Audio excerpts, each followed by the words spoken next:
भटकता रहता, इधर उधर पड़ी प्लास्टिक की बोतलें और पुरानी चीजें उठाता रहता। फिर शाम को उन्हें बेचकर 2 वक्त की रोटी कमाता। थुंग थुंग अपनी बीवी और बच्चे के साथ एक टूटी हुई झोपड़ी में रहता था। गरीबी इतनी थी कि कभी कभी नमक रोटी भी नसीब नहीं होती थी। भूख मिटाने के लिए पेड़ों के पत्तों का सहारा लेना पड़ता। फिर भी थुंग थुंग ने कभी चोरी का सहारा नहीं लिया। एक दिन थुंग थुंग थका हारा श्मशान के पास बैठा था। शाम ढल चुकी थी और हवा में जले हुए लकड़ों की बू थी। तभी उसे मिट्टी के नीचे से हल्की सी रोशनी चमकती दिखी। वह धीरे से उठा और मिट्टी खोदने लगा। कुछ ही देर में उसे जमीन के अंदर से एक पुराना सा लोहे का घंटी वाला दिया मिला। जैसे ही उसने उसे उठाया, एक भारी आवाज गूंजी, जो भी इस दिए को जगाएगा उसकी हर इच्छा पूरी होगी, लेकिन बदले में उसकी सबसे प्यारी चीज चली जाएगी। थुंग थुंग का दिल जोर जोर से धड़कने लगा। वह मन ही मन सोचने लगा, सबसे प्यारी चीज मतलब क्या? वह घर लौटा और बीवी को सब बताया। बीवी ने ध्यान से सुना। उसकी आंखों में डर भी था और थोड़ी सी उम्मीद भी। फिर बोली, 3 दिन से बच्चा भूखा है, क्यों ना पहले खाना मांग ले।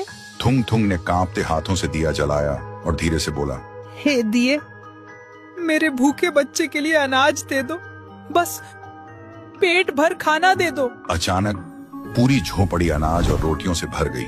बीवी खुशी से रो पड़ी।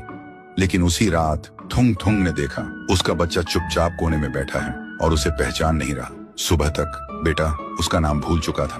थुंग थुंग टूट गया, लेकिन घर में अनाज था और भूख खत्म हो चुकी थी। उसने खुद को समझाया, बाद में बच्चे का इलाज करवा लूंगा। फिर उसने सोचा, एक और बार इस्तेमाल कर लेता हूँ। इस बार उसने मांगा, हे दिए, पक्का मकान और दुकान दे दो। पलक झपकते ही टूटी झोपड़ी की जगह एक सुंदर पक्का घर बन गया और बगल में भरी हुई दुकान खड़ी थी। थुंग थुंग खुशी से बीवी के पास दौड़ा, लेकिन उसने देखा उसकी बीवी पत्थर की मूर्ति बन चुकी थी।